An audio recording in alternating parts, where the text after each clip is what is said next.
What if a stranger walked into your village, someone who could see your entire past and future just by looking into your eyes? Would you dare to ask what they see? In today's story, we uncover the eerie tale of a mysterious woman whose glass-like eyes could see both past and future, changing the lives of an entire village forever. But some truths are better left unknown. If you're new here, welcome. Don't forget to subscribe for more spine-chilling stories. And to my returning subscribers, welcome back. Hit the like button, share, and let me know your thoughts and where you are watching from in the comments. Now, let's dive into the story. The sun was setting over Oduma, casting a golden glow over the quiet village. Smoke from cooking fires curled into the sky as children played near the well, their laughter echoing through the air. Women pounded yam in wooden mortars, and men sat under the iroko tree, chatting as they carved wood. Then she arrived. A woman walked into the village, her footsteps slow and steady. She wore a simple blue wrapper and blouse, dusty from travel. But it wasn't her clothes that made people stare. It was her eyes. They were unlike anything anyone had ever seen, clear, smooth, and shining like glass. They reflected the sunlight in a way that made them seem almost alive, as if they held secrets too deep to understand. The village fell silent. "Who is she?" an old woman whispered, gripping her grandson's hand. "She is not from here," another muttered. "Those eyes, they are not normal." A young hunter named Nduka watched her closely. "No ordinary person has eyes like that." The woman kept walking, her gaze moving from one villager to the next. She wasn't just looking at them, she was seeing them. When she reached the center of the village, she stopped. A breeze swept through, making the firelight flicker. Then, in a calm, steady voice, she spoke. "I need a place to rest." No one answered. No one moved. The villagers could feel it. This woman was not ordinary. And those glass-like eyes, they didn't just see, they knew. A heavy silence filled the air as the villagers stared at the strange woman. The flames from the cooking fires flickered in the breeze, casting long shadows across her face. But her eyes, those smooth, glassy eyes, remained as clear as water, reflecting everything around her. She looked at the people gathered before her and spoke in a calm, steady voice. "I see what others cannot." A murmur spread through the crowd. Some stepped back in fear, while others leaned in, curiosity flickering in their eyes. "What do you mean?" an old man asked cautiously. The woman's gaze swept over the villagers, and for a moment, no one dared to move. Then, she sighed and spoke again. "I can see a person's fate just by looking into their eyes. Their past, their future, it is all there, written like a story only I can read." Gasps filled the air. Some villagers exchanged nervous glances, while others whispered among themselves. "A trick," muttered a skeptical man. "No one can see the future." But the woman only shook her head. "The truth is a heavy burden. Knowing your fate may not bring you peace. It may bring you sorrow." For a moment, the village was quiet. The weight of her words hung in the air. Then, a voice broke the silence. "Tell me mine." All eyes turned to a young woman stepping forward. She was trembling, but her voice was firm. "I want to know." The woman with the glass eyes looked at her for a long moment. Then, as if sensing the wave of curiosity about to crash over the village, she spoke again. "Be careful what you ask for. Once you know, you can never forget." But it was too late. More voices rose. Tell me my fate. What do you see in me? Will I be rich? Will I live long? The villagers crowded around her, desperate for answers. Some eyes were filled with hope, others with fear. The woman sighed. She had seen this before. People always wanted the truth, until they heard it. Still, she met the first gaze.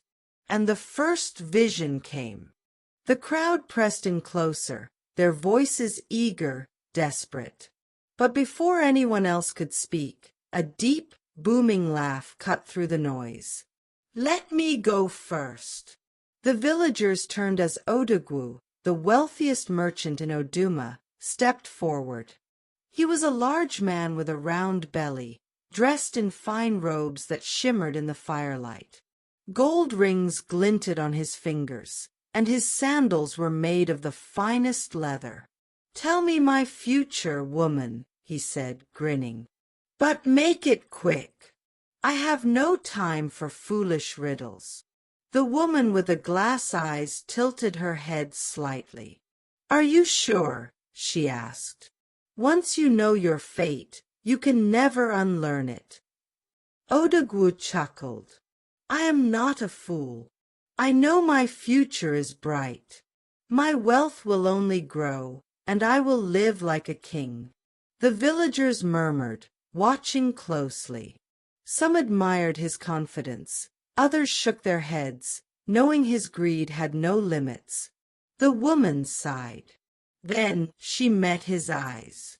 For a moment, everything was still. The flames in the fire pits barely flickered. The night air held its breath. Then she spoke. You will be the richest man in the land. A smug smile spread across Odogwu's face. Of course I will, he said. But the woman wasn't finished. But your riches will cost you dearly. Everything you love will be taken from you, one by one.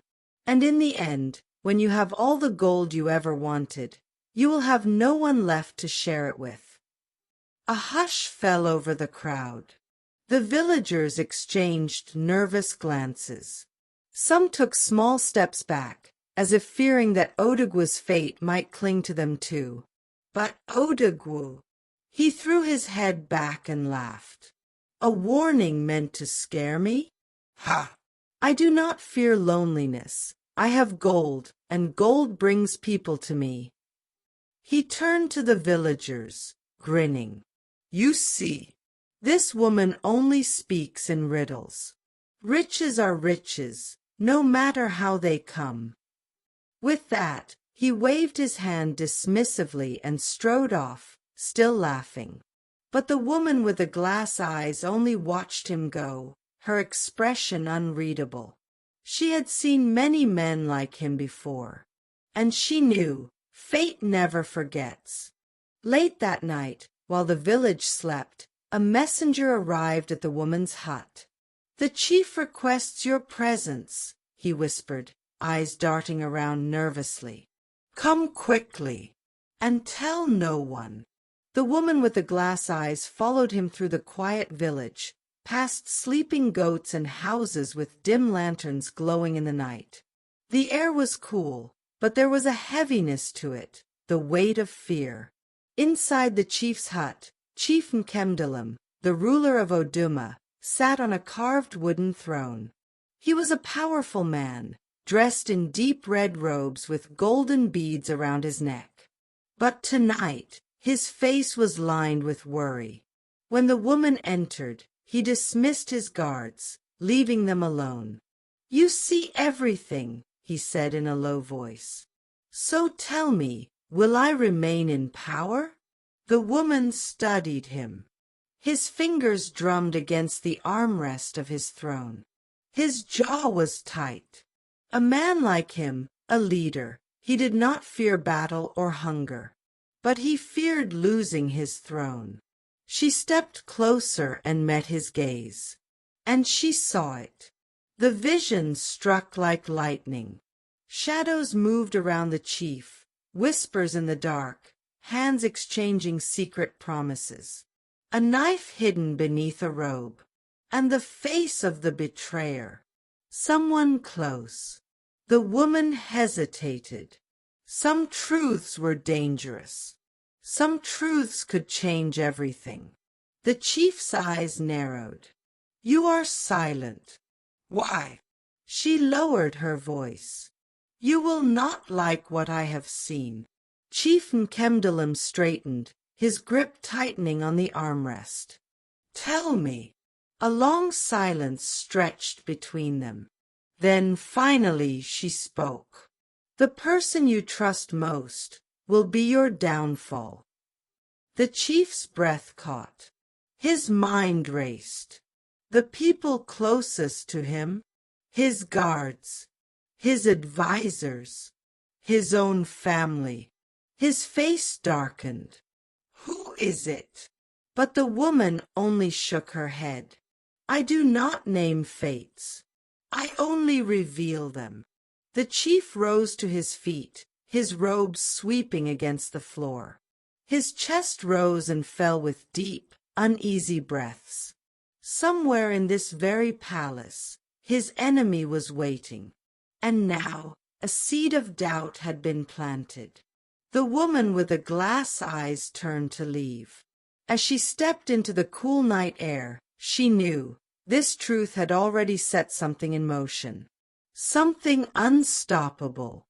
The morning sun painted the sky in soft hues of gold and pink. Birds chirped, and the village slowly came to life. But while the others prepared for the day, one girl stood at the edge of the crowd, her hands clenched tightly in front of her. Her name was Adana, a girl no older than 15.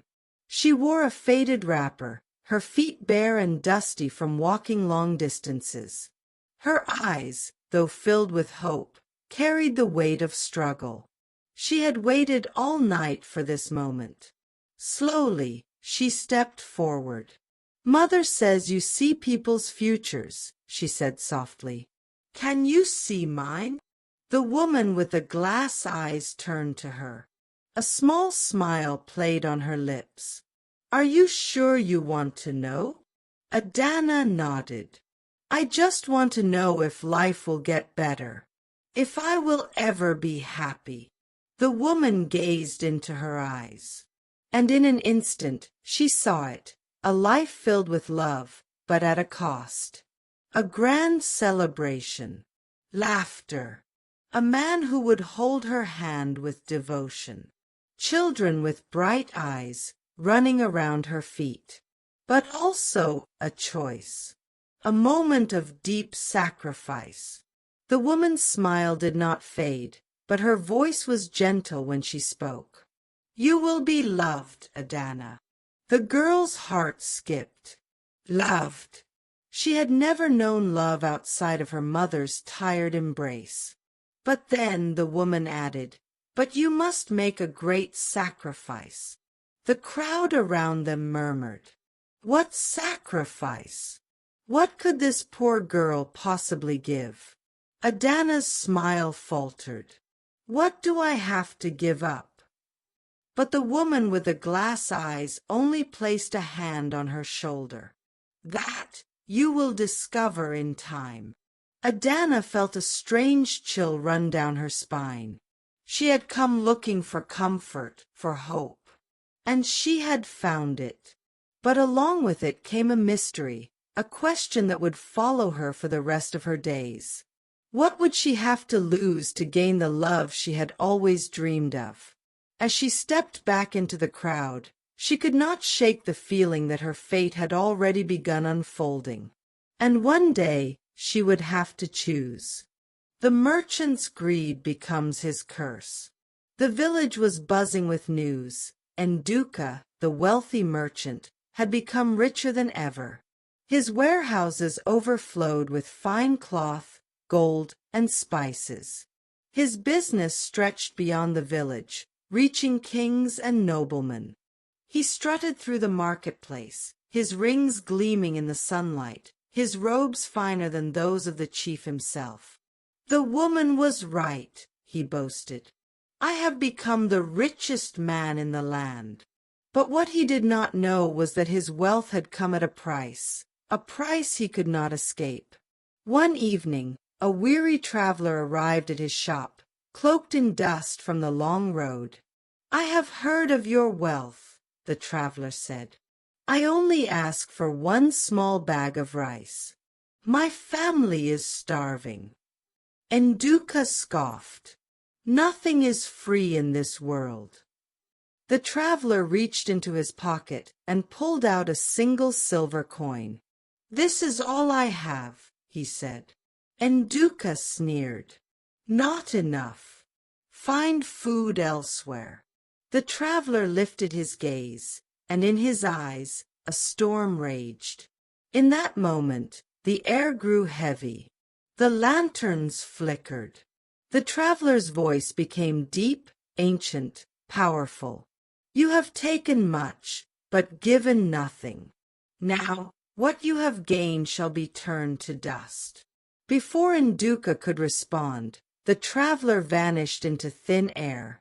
That night, a great wind swept through his warehouses. By morning, his riches were gone. His gold had turned to ash.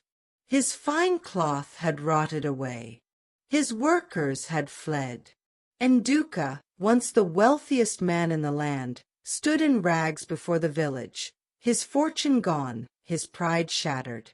The prophecy had come true.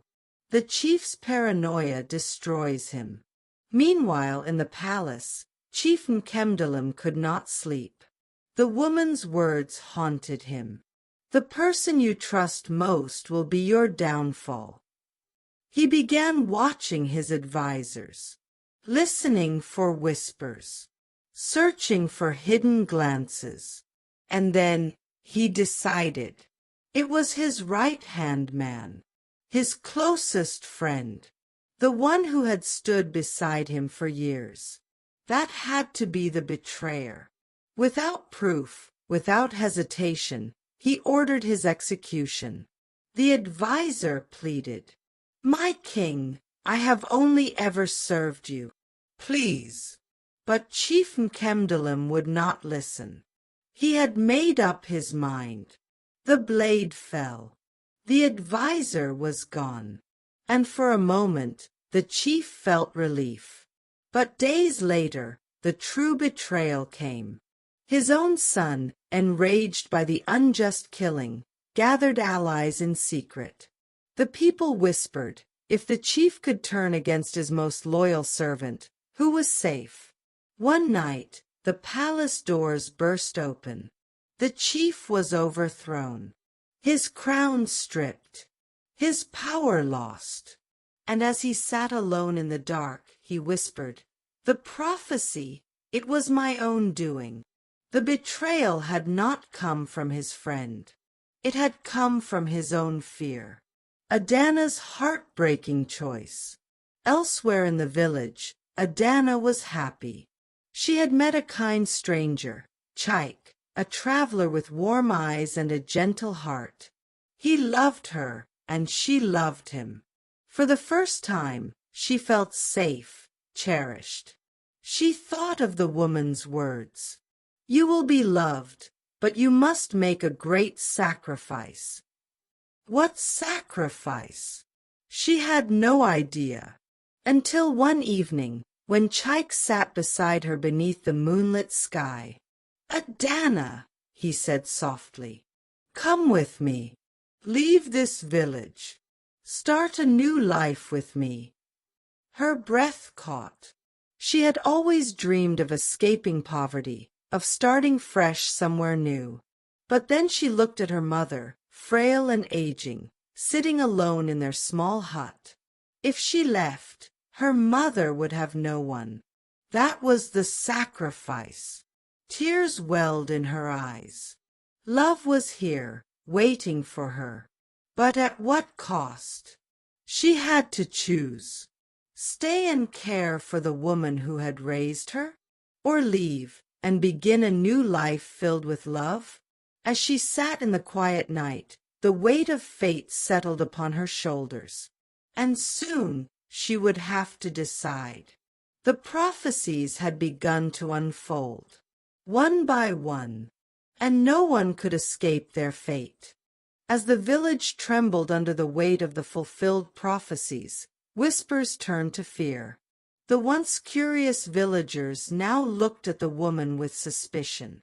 "She is the cause of our misfortunes," someone cried. "Ever since she arrived, terrible things have happened," another added. A crowd began to gather. Anger, blame, mistrust. Nduka, the fallen merchant, pointed at her. "You cursed me," he shouted. "You brought ruin to my wealth." The deposed chief, now stripped of his title, stepped forward. "You turned my own people against me." Even the poor girl, Adana, her heart heavy with the impossible choice before her, whispered, "Why did you tell me my fate if I could not change it?" The villagers closed in. "Leave our village," they demanded. "Take your cursed eyes with you." But the woman stood her ground. Her glass-like eyes shimmered under the moonlight, clear as water yet holding something deep, unfathomable. Then a strong, trembling voice rang out. "Stop!" An old man stepped forward, his walking stick tapping against the hard earth. His eyes, clouded with age, held a wisdom the others had long forgotten. The villagers fell silent. The elder took a deep breath and spoke. "I know who she is." Murmurs rippled through the crowd. "She is not a witch. She is not a demon." The elder's voice shook with both fear and reverence. "She is a forgotten spirit, one of our ancestors. She has come not to curse us, but to remind us of the weight of our choices." Gasps filled the air. Some villagers stepped back. Others bowed their heads. The woman did not move. She did not need to. The flickering firelight danced across her face, and then they truly saw her eyes. They were not human. They were clear as glass, but within them swirled countless visions, endless futures, destinies colliding, paths shifting like ripples in water. The past, the present, the yet to come, all reflected in her gaze. Some villagers gasped. Others fell to their knees. Nduka clutched his chest, realizing his ruin was of his own making. The fallen chief covered his face, ashamed of his own fears. And Adana stared into the woman's eyes, searching for an answer, but finding only her own heart. The woman's voice, soft yet powerful, echoed through the night. "I did not curse you. I only showed you the truth." The wind howled. The stars shone, and the villagers finally understood. Fate was never the enemy. It had always been their own choices. The night air was thick with silence. The villagers, once filled with fear and anger, now stood still, their minds racing with everything they had seen and heard. But one person was not afraid. Adana, the young girl who had been told she would be loved but must make a great sacrifice, stepped forward. She looked into the woman's shimmering glass-like eyes and asked the question burning in her heart. "Can fate be changed?" The woman gazed at her, and for the first time she smiled. A soft, knowing smile. A smile that carried the weight of centuries. She knelt slightly, bringing her face level with Adana's. "Fate is written, my child," she said gently. "But how you walk the path is yours to decide." Adana's heart pounded.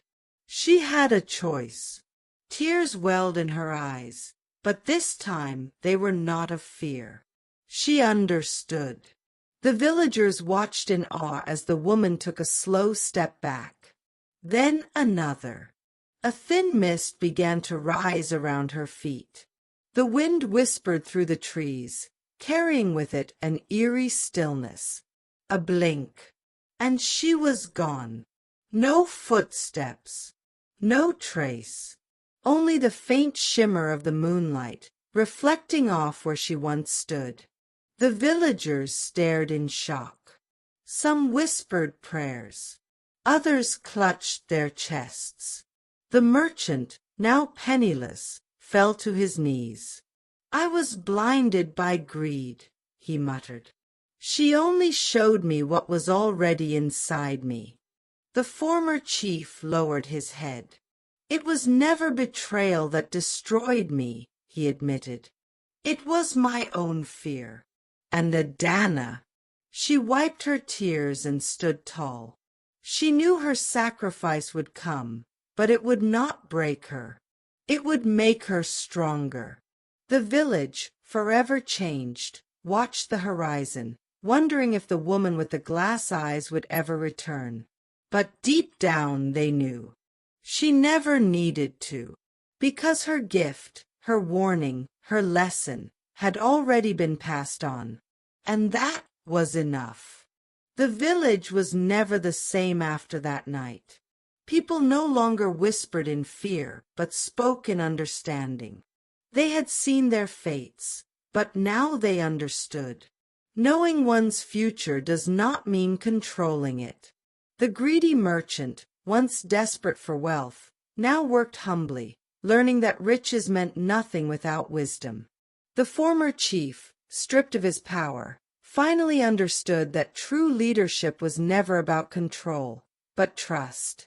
And Adana, she made her choice. She chose love. It came at a cost, a sacrifice she once feared but now embraced.